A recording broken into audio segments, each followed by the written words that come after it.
ika-explain na rin kinaghan. Ang Kristohanon isugi hulagway nga karniro. Hulagway nga karniro.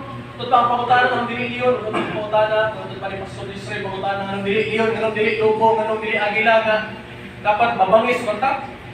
May mga warrior kontak. May mga tinuod. Karniro dito. Sama sa karniro. Kinahanglan ng magbalantay kung may helpless. No?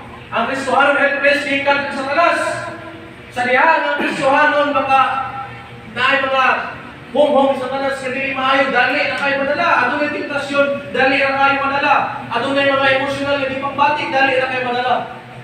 Unang kinahanglan og magbalantay, kinahanglan og pastor ang iglesia. Amen. Tungod kay kung walay pastor, walay magbalantay, walay magbuhat, walay makatabang sa mga Kristo karon.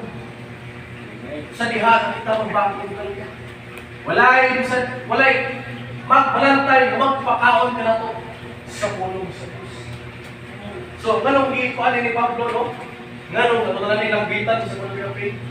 Ganong giingon ni Pablo din nga, atong amuro, no? May kung atong pag nangaliyupo ganit siya, nangaliyupo ganit siya. Amuro ninyo, higugmaan ninyo yung mga pupulong, magbubuhat niya. Ang mga nagdumala sa inyo, higugma! Ngayon, ang lugar sa Thessalonica o sa lugar sa Greece, kaya itong panahon ng puso na tinatawag na slavery. Kaya itong natay mga ulipon. Karon, kaya ito, bisan pag usap ng kapobre, wala, hindi naman ang ulipon. Pero kaya ito sila panahon ng slavery, usa sa factor ng mga igsoon, na siguro ang elder o ang magwawali mga nagwali din ha, slave bitaw, o ubos ang iyang estado sa panginabuhi. Ang mga maminaw ng mga tagkas o pirang time posisyon, hindi siguro kayo ganahan maminaw, no? Say, walay pagtahon ang mga membro, so labi na ang magwali sa tubangan kay ang mga ubos bitaw o kahintang.